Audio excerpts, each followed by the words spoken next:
ஆசிரியப்பட்ட பாவம் 6ஆம் நிலையில் 91 எங்களோட பேசும் நாமத்தை மையப்படுத்தும் யாவாயாச நாமத்தை ஜெபிக்கிறோம். நம்முடைய ஆண்டவரும் இரட்சகருமாகிய யாசா மிஷன் பரிசுத்தமான நாமத்திற்கு ஸ்தோத்திரம் உண்டாதாக. நான் வாசித்தோம் சங்கீதம் 101 தாவீதின் சங்கீதம் என்று சொல்லி எழுதப்பட்டிருக்குது. இரக்கத்தையும் நியாயத்தையும் குறித்து பாடுவேன், யாசுவாவே கீர்த்தனம் அப்படின்னு சொல்லப்பட்டிருக்கு. இரக்கம் நியாயம். இந்த பூமியில் தாவீது வாழ்ந்த நாட்களில் எந்தெந்த இடங்களில் அவர் இரக்கத்தையும் நியாயத்தையும் குறித்து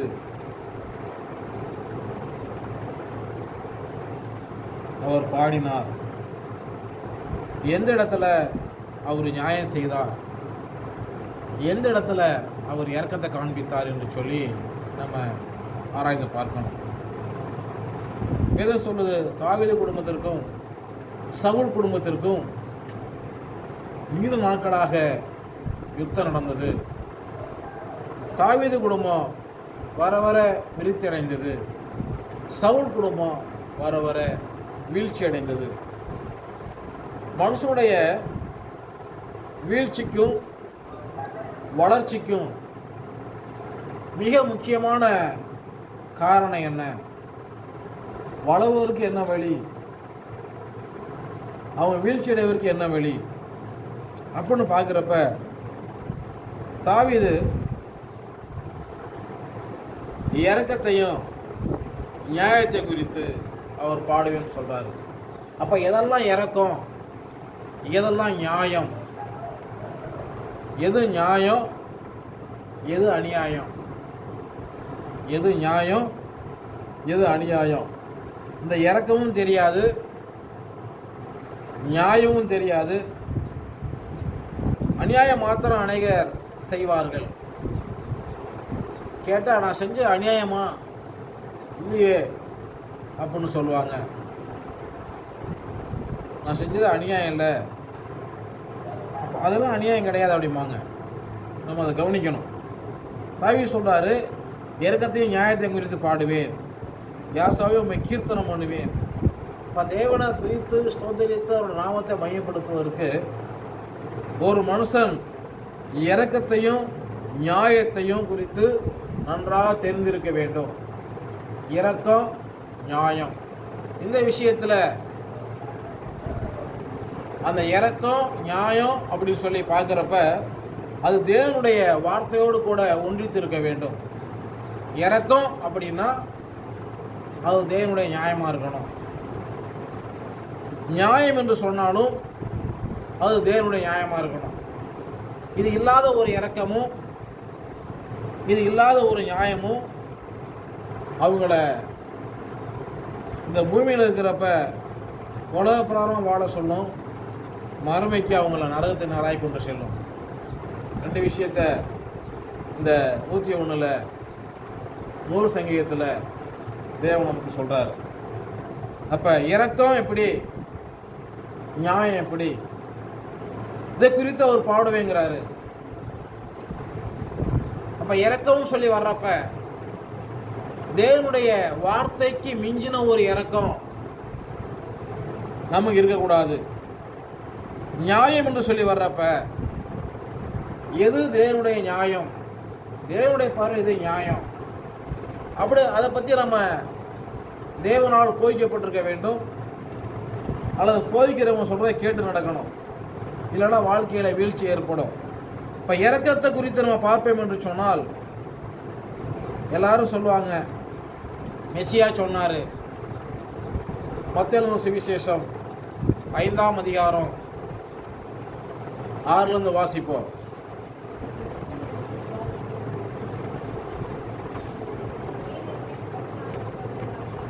நீதியின் மேல் பசிதாகம் உள்ளவர்கள் பாக்கியவான்கள். என்ன பண்ணுவாங்க? திருப்தி அடைவார்கள். இரக்கமுள்ளவர்கள் பாக்கியவான்கள்.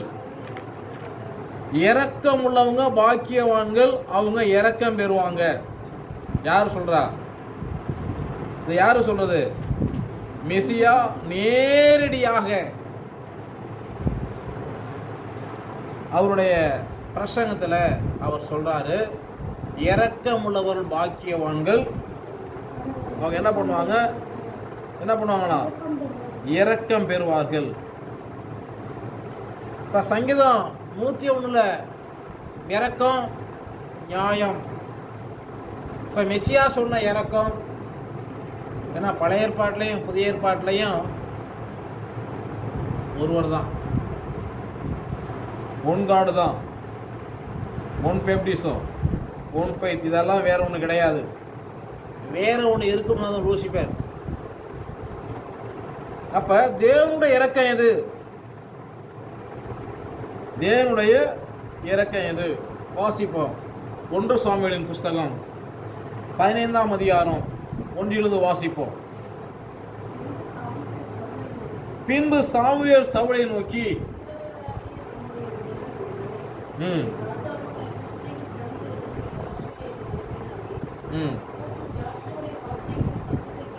யாசோவுடைய வார்த்தையின் சத்தத்தை கேளும்.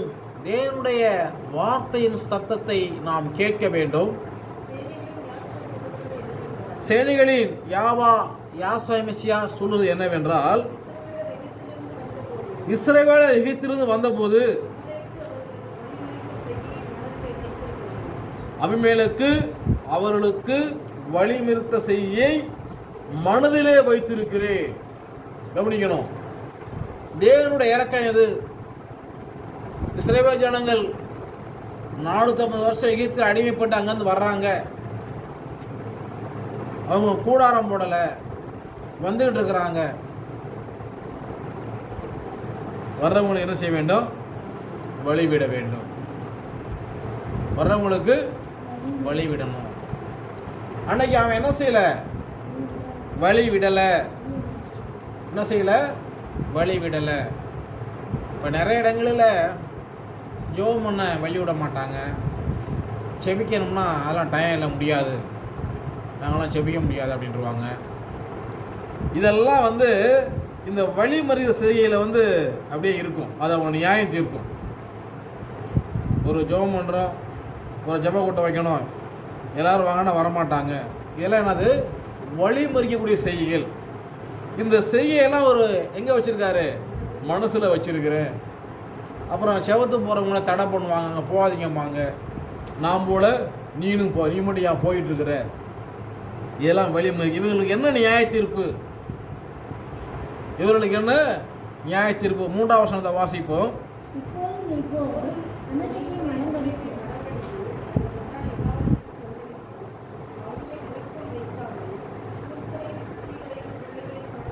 தாவீது அங்கே சொல்கிறாரு, இரக்கத்தையும் நியாயத்தையும் குறித்து நான் பாடுவேன்னு சொல்லி. இங்கே சொல்லப்பட்டிருக்குது, அவன் மேல் இரக்கம் வையாமல் பிள்ளைகளையும் குழந்தைகளையும் மாடுகளையும் ஆடுகளையும் ஒட்டகங்களையும் கழுதைகளையும் கொன்று போட கடவா என்று சொன்னான். இப்ப தாவீது சொன்ன இரக்கத்தையும் நியாயத்தையும் குறித்து பாடுவேன். இப்ப தேவனுடைய பார்வையில இரக்கம் எது? தேவனுடைய சத்தத்திற்கு செவி சாய்த்து அவர் நியமித்த பாதையில சரியா போறதுதான் அவருடைய பார்வையில இரக்கம், நியாயம். அவருடைய பார்வையில எது இரக்கம் எது நியாயம்னு சொன்னா என்ன செய்யணும்? அவர் சொன்னதை மாத்திரம் செய்யணும். அவர் சொன்னதை மாத்திரம் செய்யணும். இப்போ சங்கீதம் 101 2ஆம் வசனத்தை வாசிப்போம்.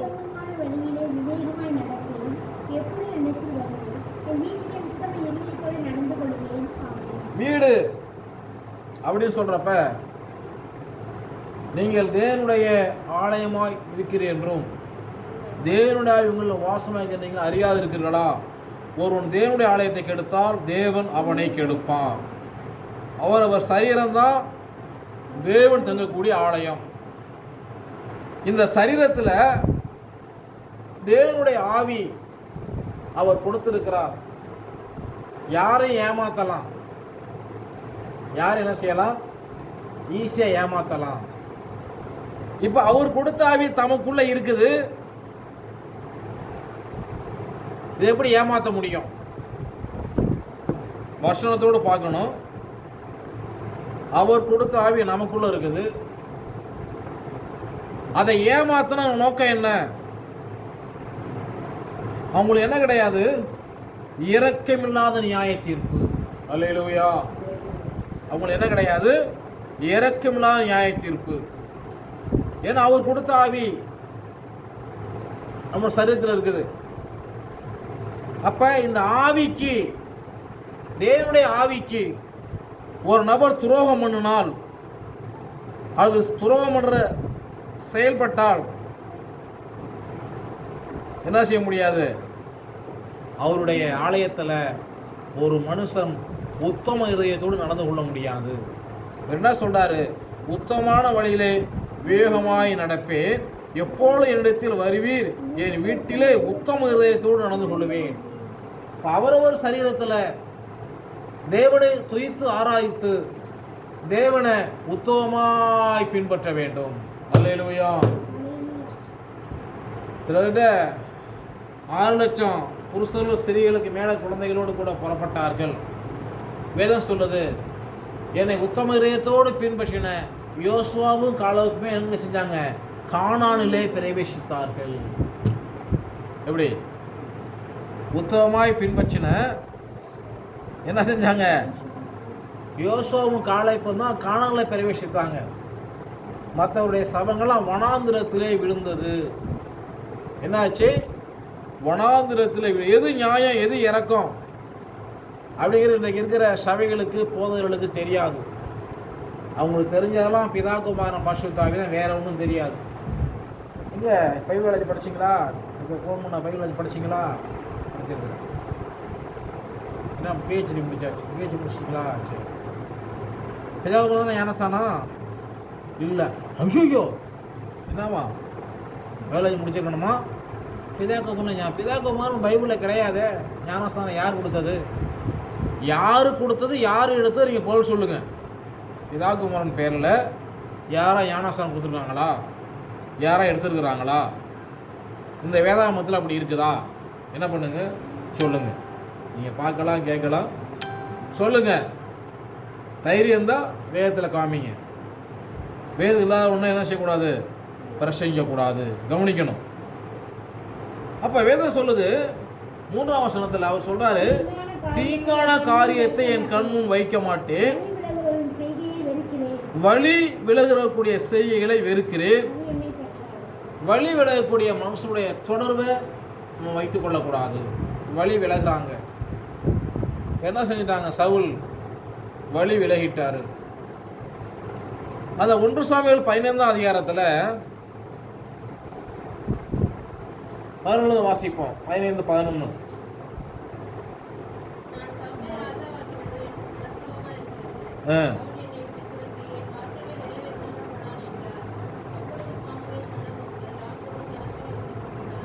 இங்கே நடக்கிற விஷயத்தை நன்றாக கவனிக்கணும்.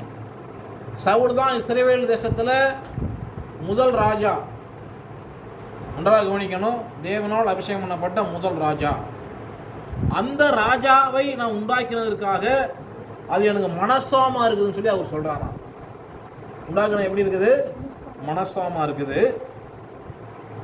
இதை சாமுவேல் சொன்ன ஒரு பாடு.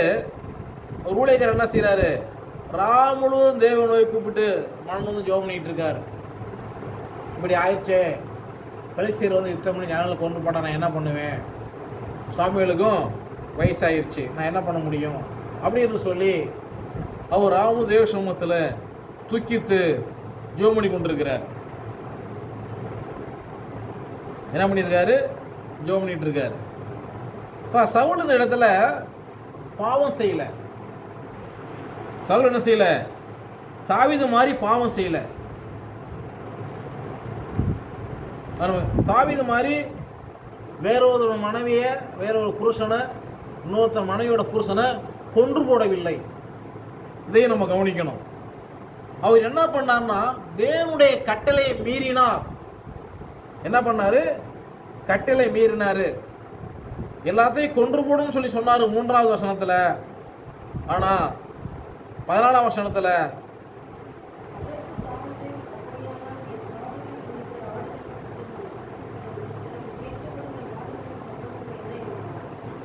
அதாவது உத்தமமான வழியில செவ்வையா சேவிக்கணும். அடுத்த வசனம் வாசிப்போம்.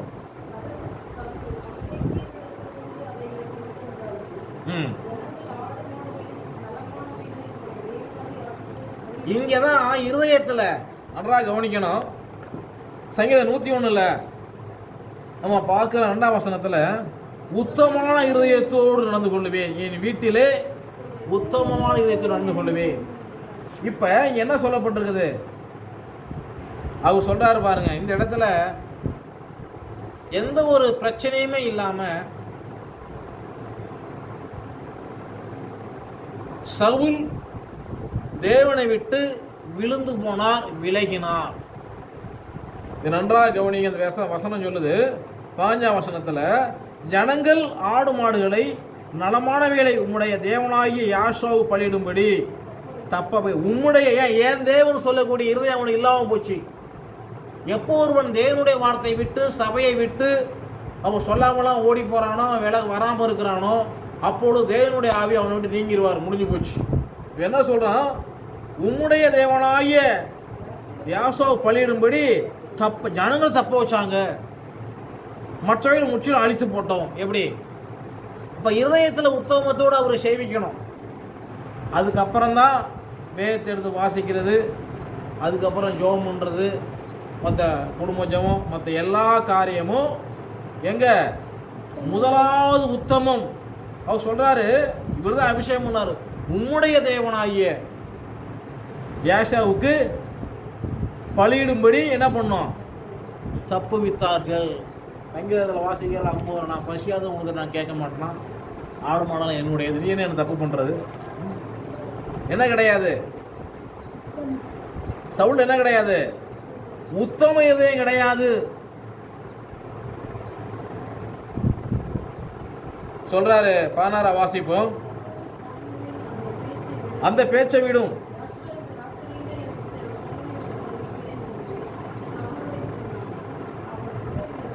முடிஞ்சு போச்சா?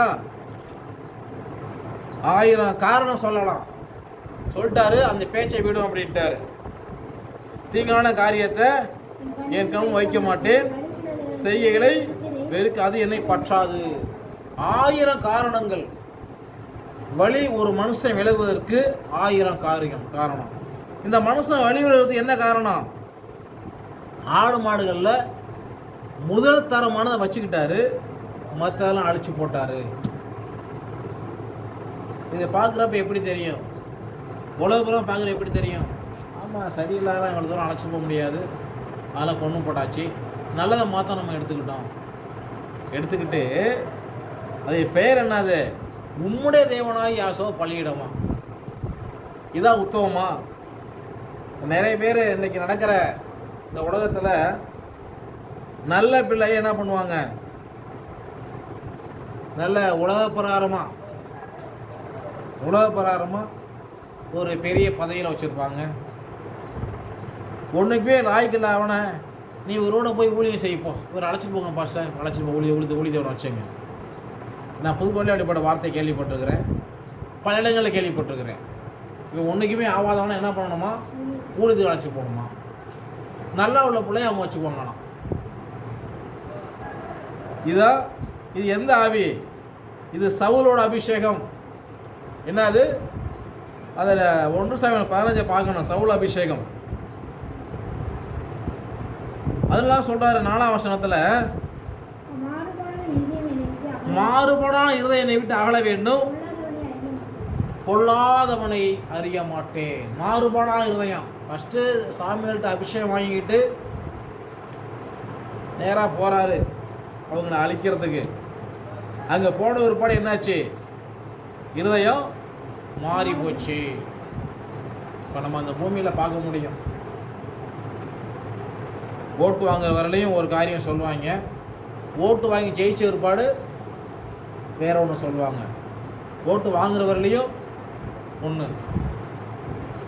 இல்லைங்க. ஓட்டு வாங்குறதுக்கு முன்னாடி அதான் சொன்னாங்க, இப்போ ஓட்டு வாங்கி அதான் செய்கிறாங்கன்னா என்ன செய்ய முடியாது. அதெல்லாம் நம்ம தேடி கண்டுபிடிக்கணும். இதெல்லாம் எப்படின்னு கேட்டால் மணல் சூத்தில் கல் தேடுற மாதிரி. அப்போ காரணம் என்ன? சீசர்கள் பேதுரு யோவான் என்ன சொன்னாங்க? அப்போஸ்தலர் 2ஆம் அதிகாரத்தில் மாறுபாடு உள்ள இந்த சந்தை விட்டு விலகி உங்களை என்ன பண்ணுங்க, ரட்சித்து கொள்ளுங்கள். அப்போ எதெல்லாம் மாறுபாடு? தன்னுடைய நிலைப்பாட்டை அடிக்கடி மாற்றிக்கொள்ளுதல். இன்னைக்கு ஒன்று, நாளைக்கு ஒன்று, நாளை கழிச்சு ஒன்று. இன்னைக்கு ஒன்று, நாளைக்கு ஒன்று, அடுத்த நாள் ஒன்று. அது மாற்றிக்கொள்ளுதல். இதெல்லாம் தேவனுடைய பேரில் இரக்கம் கிடையாது. 5ஆம் வசனம் சொல்லுது,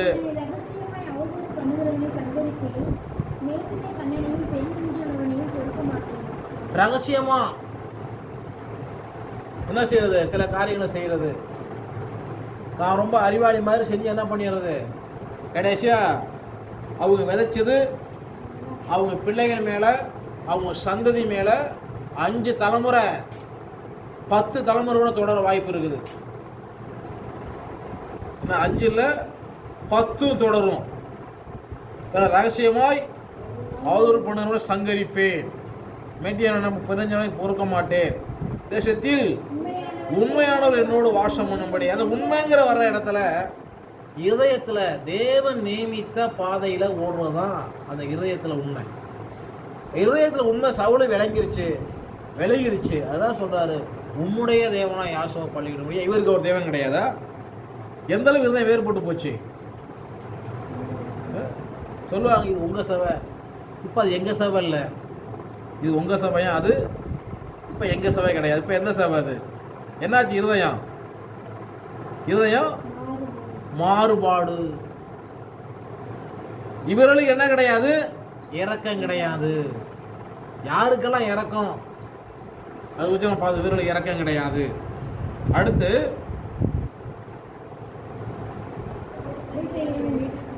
கபடு செய்கிறவன்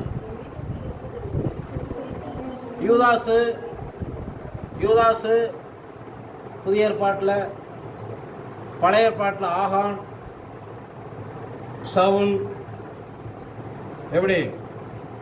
இப்படி அநேகர் சொல்லலாம். இவங்களால என்ன செய்ய முடியாது? தேவனுடைய ராஜ்யத்தில், ஆலயத்தில் நிலைநிற்க முடியாது. அடுத்து பொய் சொல்லுகிறவன் என் கண்முன் நிலைப்பல. பொய் சொல்லுவாங்க. என்ன பண்ணுவாங்க? பொய் சொல்லுவார்கள். அவங்க தேவனுடைய கண்கள் முன்பாக நிலைப்பதில்லை. பொய் ஒண்ணுமில்லாத காரியத்தை என்ன செய்வாங்க? பொய் சொல்லுவாங்க. சம்மந்தமே காரியத்தை உள்ளதென்றும் இல்லை, மற்றெல்லாம் எப்படி இருக்கும்? தீமையாக இருக்கும். பொய். வேதத்தில் இவ்வளோ விஷயங்கள் இருக்குது. இன்னைக்கு இருக்கிற சபைகளில் ஊழியங்களை என்ன செய்கிறாங்கன்னா, ஒரு விசுவாசி வரலன்னா அவங்க வீட்டில் போய் இன்னொன்று நீங்கள் எப்படியாவது வாங்க, நீ வந்ததான் நான் நீ வரேன்னு சொல்லுங்கள் அப்படின்னு போய் கெஞ்சிக்கிட்டு இருப்பாங்க. இதெல்லாம் ஊழியமே கிடையாது. வேதவசனம் ரொம்ப தெளிவாக இருக்குது. வேதவசனம் எப்படி இருக்குது? ரொம்ப தெளிவாக இருக்குது. இது ஒரே மெய்ப்பனால் அருளப்பட்டது. இது எப்படி இருக்கு? ரொம்ப இரக்கமாக இருக்கு, நியாயமாக இருக்குது. இருதயம் மாறுபட்டால் அங்கே தேவனுடைய ஆவியை என்ன பண்ணிடுவார்? விலகிடுவார். இருதயம் மாறுபட்டால் சோழி முடிஞ்சு போச்சு. இருதயம் மாறுபட்டால் என்ன ஆயிடுச்சு?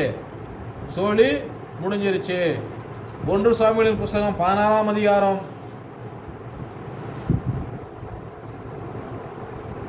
13-14 வசனங்களை வாசிப்போம்.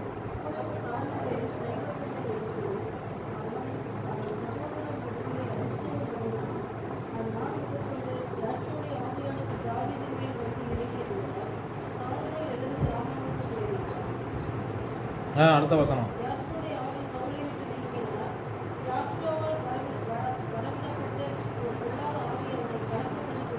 இப்போ முடிஞ்சு போச்சு, அவ்வளோதான். ஒரு ராஜா தான் அபிஷேகம் பண்ணுவார், ஒருத்தர் தான் அபிஷேகம் பண்ணுவார். இப்போ ஒரு சத்தியம்தான் உலகமுள்ளா இருக்கணும்.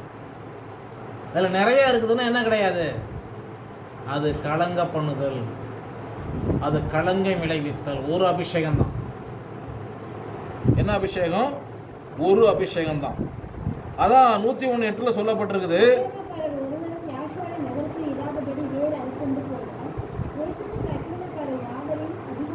அதிகாலமே சங்க தேசத்தில் தேவன் சொல்லாத ஞானஸ்தானமும் தேவன் கட்டளையிடாத கட்டளைகளையும் போதிக்கிற சபைகளும் ஊழியர்களும் அழிக்கப்படுவார்கள். அவர் சொல்கிற மாத்திரம்தான் செய்யணும். சரியாக வேதத்தை வாசிக்கணும். தமிழ்லாம் எழுதப்பட்டிருக்குது. இதில் சரியாக ஃபாலோ பண்ணணும். அடுத்தபடியாக பெயர் என்ன, அவருடைய பெயர் என்னங்கிறத சரியாக அறிந்து கொள்ள வேண்டும். தமிழில் ஒரு பேர் கர்த்தர் என்றும், பழைய ஏற்பாட்டில் புதிய ஏற்பாட்டில் என்ன எழுதப்பட்டிருக்குது? இயேசுன்னு எழுதப்பட்டிருக்குது. இங்கிலீஷில் லார்டு காட் ஜீசஸ்ன்னு போட்டிருக்குது. ஹீப்ரூவில் என்ன போட்டிருக்குது? மூல பாஷையில் என்ன போட்டிருக்கு? அதை பற்றி தெரிஞ்சிருக்கணும். அப்படி தெரியலேன்னு சொன்னால் அக்கிரமக்காரர் ஒருவரும் வியாசோட எதிராபடி வேற அறுப்புண்டு போக தேசத்தில் அக்கிரமர் யாவரையும் அதிகாலமே சங்கரிப்பார். அல்லேலூயா. என்ன ஆசீர்வாதம் சொல்லாமல் சங்கரிப்பார்? ஆமாம், வசனம் கேட்கணும் தான் ஆசீர்வாதம். வசனத்தை கீழ்ப்படிஞ்சா ஆசீர்வாதம், கீழ்ப்படியாட்டு என்னது? சங்காரம் தான். தேவனுடைய வசனத்துக்கு ஒரு மனுஷன் கீழ்ப்படிந்தால் ஆசீர்வாதம், கீழ்ப்படியாவிட்டால் சங்காரம். தேவனுடைய ஆசீர்வதிக்கணும் அப்படின்னா 101 படி இறக்கம் எது, நியாயம் எது, அதை குறித்து பாடணும், அதை கீர்த்தனம் பண்ணணும். எது இறக்கம், எது நியாயம். இப்போ ஸ்திரீகளையும் பிள்ளைகளையும் குழந்தைகளையும் ஆடு மாடுகளையும் அவருடைய கட்டளை நிமித்தம் நம்ம அழிக்கணும். நான் குற்றவாளி அல்ல. உங்களுக்கு புரியும்படி சொல்கிறேன், கேளுங்க. ஒரு தவறு செஞ்சுட்டான், இந்த உலகத்தில் தப்பு பண்ணிட்டான். தப்பு பண்ண குற்றவாளிக்கு என்ன தீர்ப்பு கொடுக்குறாங்க? மரண தண்டனை கொடுக்குறாங்க. அந்த மரண தண்டனை குற்றவாளி தீர்ப்பெழுகிறது நீதிபதி. அவன் தவறுக்கு தீர்ப்பெழுவது நீதிபதி. செயல்படுத்துறது ஒரு அதிகாரி. அதிகாரி மேலே எந்த பாவமும் கிடையாது. இதை புரிந்து கொள்ளணும். இதை கேட்குற தேவனுடைய ஜனங்களே, அதிகாரி அவருக்கு யாரும் அவருக்கு தெரியாது. அழைச்சிட்டு போவாங்க, ஒரு துணியை மேலே மாட்டுவாங்க, கொண்டு போய் ஒருத்தர் நிப்பாட்டிட்டு அவர் போயிடுவார். ஒருத்தர் என்ன பண்ணுவார்? நிப்பாட்டின ஒரு பட்டம் தொங்கிடுவார். இப்போ இது தவறு யார் மேலே? பட்டுன்னு அமுக்குனவர் மேலேயா, அல்ல கருப்பாக ஒரு துணி மாதிரி போட்டு அவர் மேலேயா, இல்லை எழுதுகிற சர்ச்சை மேலேயா? யார் மேலே குற்றம்? அந்த மனுஷன் மேலே குற்றம், அவ்வளோதான். அதில் யாருக்கும் என்ன கிடையாது? எந்த ஒரு பழியும் கிடையாது. அதான் சொல்கிறார், அவருடைய இரக்கம், அவருடைய நியாயம் என்ன, அது குறித்து என்ன நம்ம அறிந்து கொள்ள வேண்டும். ஜெபம் பண்ணுவோம். தேவனுடைய ஆசீர்வதிப்பாராக.